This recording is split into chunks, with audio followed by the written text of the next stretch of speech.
Kitchen ഡയറീസിൻ്റെ പുതിയ വീഡിയോയിലേക്ക് എല്ലാവർക്കും സ്വാഗതം. ഇന്ന് ഞാൻ വന്നിരിക്കുന്നത് വളരെ ഹെൽത്തി ആയിട്ടുള്ള, വളരെ എളുപ്പത്തിൽ നമുക്ക് തയ്യാറാക്കിയെടുക്കാൻ കഴിയുന്ന ഒരു സൂപ്പിൻ്റെ റെസിപ്പിയുമായാണ്. ഇത് എങ്ങനെയാണ് ഉണ്ടാക്കുന്നത് നോക്കാം. ഇതിനായി ഞാനിവിടെ ഒരു പാൻ അടുപ്പിൽ വെച്ചതിന് ശേഷം അതിനകത്തേക്ക് 200 ഗ്രാം ബോൺലെസ് ചിക്കനാണ് ചേർത്ത് കൊടുക്കുന്നത്.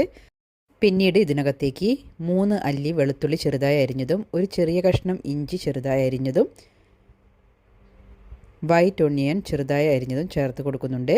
പിന്നീട് ഇതിനകത്തേക്ക് 1 ടീസ്പൂൺ അളവിൽ ഉപ്പും 1/2 ടീസ്പൂൺ അളവിൽ കുരുമുളക് ക്രഷ് ചെയ്തതും ചേർത്ത് കൊടുക്കുന്നുണ്ട്. പിന്നീട് ഇതിനകത്തേക്ക് 4 കപ്പ് അളവിൽ വെള്ളം ചേർത്ത് കൊടുക്കുന്നുണ്ട്. അപ്പോൾ വെള്ളം ചേർത്തതിന് ശേഷം ഫ്ലെയിം ഓൺ ചെയ്ത് നമുക്ക് ഇത് നന്നായിട്ട് തിളയ്ക്കുന്ന സമയം വരെ ഇതൊന്ന് കവർ ചെയ്ത് കൊടുക്കാം. തിളയ്ക്കുന്ന സമയം വരെ ഹൈ ഫ്ലെയിമിലാണ് ഞാൻ വെച്ച് കൊടുക്കുന്നത്. അപ്പോൾ ഇത് നന്നായി തിളച്ച് തുടങ്ങിയിട്ടുണ്ട്.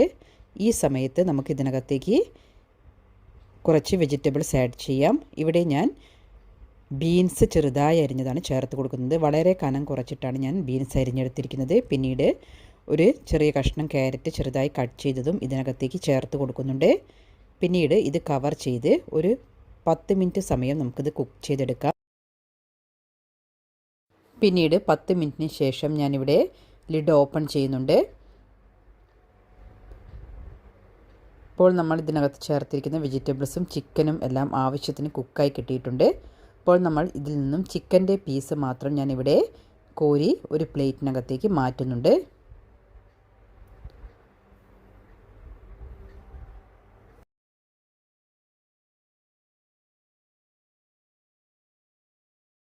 ഇപ്പോൾ ചിക്കൻ്റെ പീസെല്ലാം ഞാനിവിടെ ഒരു പ്ലേറ്റിനകത്തേക്ക് മാറ്റിയിട്ടുണ്ട്.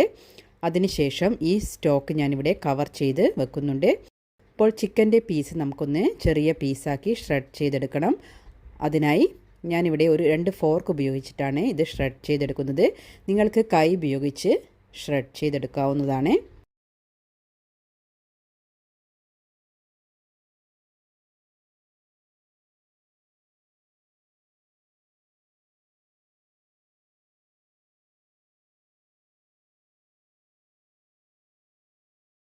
ഇപ്പോൾ ചിക്കൻ പീസ് എല്ലാം ഞാനിവിടെ ചെറിയ പീസാക്കി ഒരു പ്ലേറ്റിൽ മാറ്റി വെച്ചിട്ടുണ്ട്. ഇനി നമുക്ക് ഈ സൂപ്പിനകത്തേക്ക് ചേർത്ത് കൊടുക്കേണ്ടത് കോണാണ്. ഇവിടെ കുക്ക് ചെയ്തിരിക്കുന്ന കോണാണ് ഞാൻ എടുത്തിരിക്കുന്നത്. 1/2 കപ്പ് അളവിൽ കോൺ എടുത്തിട്ടുണ്ട്. അപ്പോൾ കോൺ കുറച്ച് ഞാൻ ഒരു മിക്സിയുടെ ജാറിനകത്തേക്ക് ചേർത്ത് ഒന്ന് പൾസ് ചെയ്തിട്ടാണ് ഇതിനകത്തേക്ക് ചേർത്ത് കൊടുക്കുന്നത്. 2 ടേബിൾ സ്പൂണോളം മുഴുവനായിട്ടും ചേർത്ത് കൊടുക്കുന്നുണ്ട്.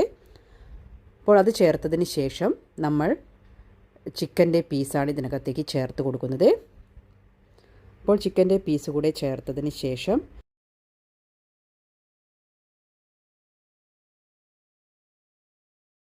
ഇപ്പോൾ കോണും ചിക്കൻ പീസും ഇതിനകത്ത് ചേർത്തതിന് ശേഷം ഇത് ഒന്ന് ചെറുതായി തിളച്ച് വരുന്ന സമയം വരെ നമുക്ക് വെയിറ്റ് ചെയ്യാം. പിന്നീട് ഇതിനകത്തേക്ക് ചേർത്ത് കൊടുക്കുന്നത് കോൺഫ്ലോർ ആണ്. ഇത് 2 ടേബിൾ സ്പൂണാണ് ഞാൻ എടുത്തിരിക്കുന്നത്. അതിനകത്തേക്ക് 1/4 കപ്പ് അളവിൽ വെള്ളം ചേർത്ത് നന്നായിട്ടൊന്ന് മിക്സ് ചെയ്തെടുക്കുന്നുണ്ട്. നിങ്ങളുടെ സൂപ്പിന് എത്രമാത്രം തിക്നെസ് വേണമോ അതിനനുസരിച്ച് നിങ്ങൾ കോൺഫ്ലവറിൻ്റെ അളവ് കൂടുതലെടുക്കുക. ഞാൻ കുറച്ച് ലൂസായ ഒരു കൺസിസ്റ്റൻസിയിലാണ് സൂപ്പ് തയ്യാറാക്കുന്നത്. അതുകൊണ്ട് 2 ടേബിൾ സ്പൂൺ മാത്രമേ ഈ സമയത്ത് ആഡ് ചെയ്യുന്നുള്ളൂ. അപ്പോൾ നന്നായി മിക്സ് ചെയ്തതിന് ശേഷം നമുക്കിത് പാത്രത്തിനകത്തേക്ക് ചേർത്ത് കൊടുക്കാം.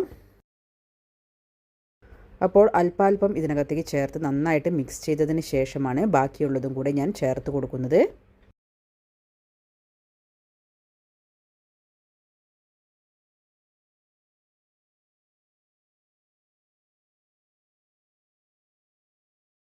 കോൺഫ്ലോർ ചേർത്തതിന് ശേഷം പിന്നീട് ഇതിനകത്തേക്ക് ചേർത്ത് കൊടുക്കുന്നത് ബ്രൊക്കോളിയും അതുപോലെ കോളിഫ്ലവറും ആണ്. ഇത് നന്നായി ഒരു ചൂടുവെള്ളത്തിലൊന്ന് തിളപ്പിച്ചെടുത്തതിന് ശേഷമാണ് ഞാൻ ഇതിനകത്തേക്ക് ചേർത്ത് കൊടുക്കുന്നത്. വളരെയധികം ഹെൽത്ത് ബെനിഫിറ്റ്സ് ഉള്ള ഒന്നാണ് ബ്രൊക്കോളി.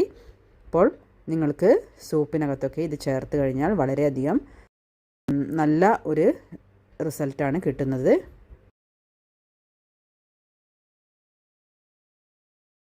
ഇത്രയും ചേർത്തും തിള വന്നതിന് ശേഷം പിന്നീട് ഇതിനകത്തേക്ക് മുട്ടയുടെ വെള്ളയാണ് ചേർക്കുന്നത്. 1 മുട്ടയുടെ വെള്ളയാണ് ഞാൻ എടുത്തിരിക്കുന്നത്.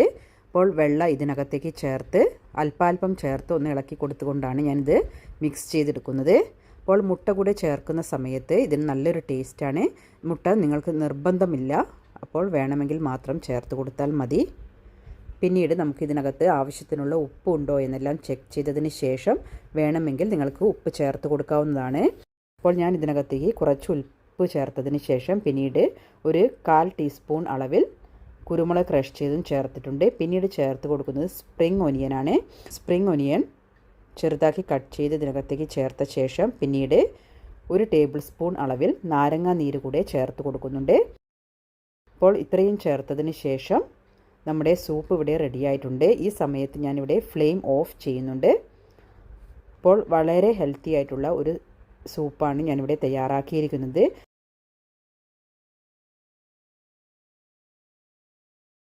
നിങ്ങൾക്ക് ഇതിനകത്തേക്ക് വേണമെങ്കിൽ സോയാ സോസോ അതുപോലെ ടൊമാറ്റോ കെച്ചപ്പെല്ലാം ചേർത്ത് കൊടുക്കാവുന്നതാണ്. പക്ഷേ ഞാനിവിടെ ഇതൊന്നും ചേർക്കാതെയാണ് ഇന്ന് സൂപ്പ് തയ്യാറാക്കിയിരിക്കുന്നത്. അപ്പോൾ വളരെ ടേസ്റ്റി ആയിട്ടുള്ള ഈ സൂപ്പ് നിങ്ങളെല്ലാവരും വീട്ടിൽ ട്രൈ ചെയ്ത് നോക്കുക. നിങ്ങൾക്ക് ഇഷ്ടമുള്ള വെജിറ്റബിൾസ് കൂടുതലും കുറച്ചും എല്ലാം ചേർത്ത് കൊടുക്കാവുന്നതാണ്. Thank you for watching.